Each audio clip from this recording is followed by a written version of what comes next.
충격 실화. 대한민국 살인사건 파일.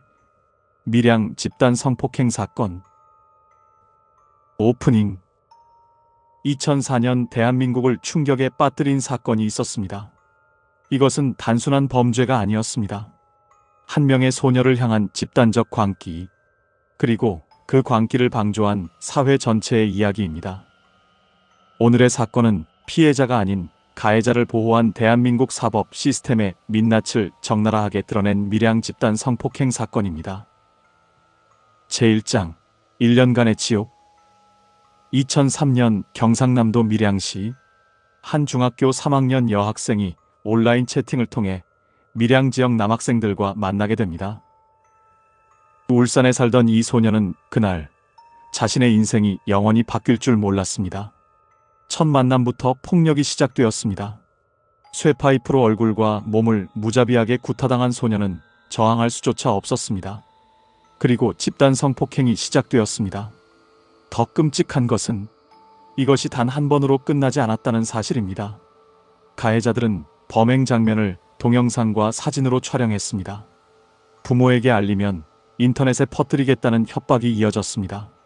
실제로 이 영상 중 일부는 해외 사이트에까지 유포되었습니다. 2003년부터 2004년까지 무려 1년간 소녀는 계속해서 폭행당하고 성폭행도 당하고 금품도 갈취당했습니다. 가해자의 수는 최소 44명. 하지만 용의선상에 오른 인원은 무려 115명에 달했습니다. 이들은 밀양연합이라 불리는 여러 고등학교의 일진연합이었습니다. 심지어 여학생들까지 망을 보거나 촬영을 도왔습니다. 왜 소녀는 1년 동안 도망치지 못했을까요? 그녀에게는 보호자가 없었습니다. 알코올 의존증이 있던 아버지는 딸을 폭행했고 어머니는 남편의 폭력을 피해 가출한 상태였습니다. 사실상 보호자 없는 아이였던 것입니다. 제2장 2차 가해자들. 2004년 12월 피해자의 이모가 뒤늦게 사실을 알게 되고 경찰에 신고합니다. 하지만 여기서부터 더 큰 비극이 시작됩니다.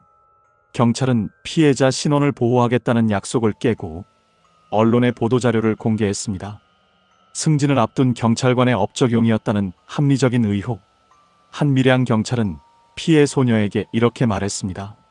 내가 밀양이 고향인데 너는 밀양애도 아닌 게 왜 여기 와서 밀양 물을 흐려놓냐? 네가 먼저 꼬리친 것 아니냐? 경찰이 피해자의 실명을 거론하며 이곳저곳에서 인신공격성 뒷담화까지 하고 다녔습니다. 경찰 조사 과정은 더욱 참혹했습니다. 피해자가 요구했던 여경 동석은 묵살되었습니다. 남자 경찰 앞에서 수치스러운 피해 사실을 낱낱이 진술해야 했습니다. 피해자와 가해자를 같은 조사실에서 마주보게 하며 서로를 지목하게 했습니다. 한 명 한 명을 마주하며 넣었냐, 안 넣었냐를 물었다고 합니다. 검찰 조사도 다르지 않았습니다. 3일 동안 하루 4-5시간씩 신문이 이어졌습니다. 다른 애들은 안 당했는데 왜 너만 당했다고 생각하니? 나 같으면 한 번 당한 이후로는 밀양 쪽은 쳐다보기도 싫을 것 같은데 어떻게 또 갔어? 피해자를 범죄자 취급하는 질문들이 쏟아졌습니다. 제3장 솜방망이 처벌과 합의 종용. 44명의 가해자. 그들에게 내려진 처벌은 무엇이었을까요? 기소 단 10명, 구속 7명, 불구속 3명, 소년부 송치 20명, 공소권 없음 13명, 타청 송치 1명, 소년부로 송치된 20명 중 4명만 소년원에 16명은 봉사활동 처분을 받았습니다. 기소된 10명조차 결국 모두 소년부로 송치되었습니다. 결과적으로 전과 기록이 남은 가해자는 단 한 명도 없었습니다. 법원은 이렇게 말했습니다. 진학이나 취업이 결정된 상태이고 성적 호기심이나 충동적 집단 심리로 인해 저지른 우발적인 측면이 있는 점을 참작한다.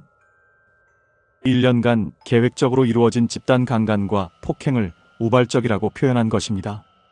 더 끔찍한 일이 벌어집니다. 2005년 3월 사건 발생 후 가족을 버렸던 아버지가 갑자기 나타나 친권자 자격으로 가해자들과 합의하라고 강요했습니다. 돈 때문이었습니다. 결국 소녀는 단돈 5천만 원의 일부 가해자들과 합의했고 선처를 바란다는 탄원서까지 써야 했습니다. 그 돈마저 피해자는 만져보지 못했습니다. 1,500만 원으로 울산 외곽에 작은 집을 구했고 나머지는 친척들이 나눠 가졌습니다. 제4장 가해자 부모들의 협박.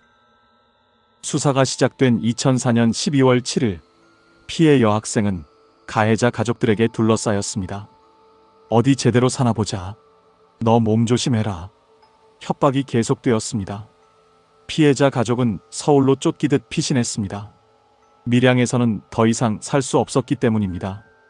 하지만 서울에서도 평탄치 못했습니다. 그런 애를 받기는 좀 그렇다는 이유로 학교들이 전학을 거부했습니다. 어렵게 겨우 한 학교로 전학을 갔지만 이번엔 처벌받은 가해자 부모들이 학교로 찾아와 가석방 탄원서를 요구하며 행패를 부렸습니다. 피해 소녀는 화장실에 숨어 나오지 못했고 결국 그 학교마저 그만둬야 했습니다. 심각한 우울증과 자살 시도가 반복되었습니다. 가족은 소녀를 폐쇄병동에 입원시킬 수밖에 없었습니다. 제때 치료를 받지 못한 그녀에게 찾아온 것은 우울증과 폭식증이었고 결국 학업마저 제대로 마치지 못했습니다. 제5장 가해자들의 현재. 그렇다면 가해자들은 어떻게 되었을까요? 사건 당시 만 17에서 19세였던 그들은 현재 36에서 39세가 되었습니다. 전과 기록도 없이 대부분 직장인, 군인, 대학생 등으로 큰 문제 없이 살고 있는 것으로 알려졌습니다. 일부는 성인이 되어 고리대 금업에 손을 대다 징역을 살기도 했습니다. 더 충격적인 사실은 가해자들의 여자친구 중 한 명이 경찰이 되었다는 것입니다. 사건 당시 피해자를 조롱했던 인물이었습니다. 2012년 이 사실이 알려지자 논란이 일었지만 그녀는 여전히 경찰로 근무하고 있습니다. 심지어 2016년 한 가해자는 자신은 억울하다며 자신을 비판한 네티즌들을 명예훼손으로 고소했습니다. 피해자의 아버지가 돈을 받고 공소를 취소했기에 자신은 무고하다는 주장이었습니다. 엔딩. 우리가 잊지 말아야 할 것. 밀양 사건은 우리 사회의 가장 어두운 민낯을 보여줍니다. 피해자를 보호해야 할 경찰이 2차 가해를 했습니다. 정의를 실현해야 할 검찰과 법원이 가해자를 감쌌습니다. 학교는 피해자에게 문을 닫았습니다. 가해자 부모들은 당당하게 협박했습니다. 이 사건 이후 무엇이 바뀌었을까요? 2013년 강간죄가 친고죄에서 제외되었습니다. 늦었지만 변화의 시작이었습니다. 하지만 여전히 부족합니다. 우리는 묻습니다. 왜 미성년자라는 이유만으로 집단 강간범들이 전과 기록 하나 없이 사회로 돌아갈 수 있었는가? 왜 피해자가 고향을 떠나야 했고 가해자는 그 지역에서 당당히 살아가는가? 왜 경찰과 검찰은 피해자가 아닌 가해자 편에 섰는가? 밀양 사건의 진짜 가해자는 44명의 남학생만이 아닙니다. 그들을 방조하고 보호한 우리 사회 전체가 공범이었습니다. 2026년 지금 그 피해자는 어떻게 살고 있을까요?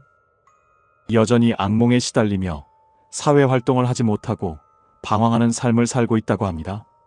우리는 이 사건을 잊어서는 안 됩니다. 진정한 정의란 무엇인가? 약자를 보호한다는 것이 무엇인가? 법이 지켜야 할 것은 가해자의 미래인가? 피해자의 존엄인가? 밀양 사건은 끝나지 않았습니다. 우리가 기억하는 한, 반성하는 한, 그리고 변화를 만들어가는 한, 이 사건은 대한민국 사법 역사의 치욕으로 동시에 우리가 반드시 넘어서야 할 과제로 남아 있습니다. 기억하십시오. 밀양의 그 소녀를, 그리고 우리 사회가 저지른 죄를. 구독과 좋아요는 제작에 큰 힘이 됩니다.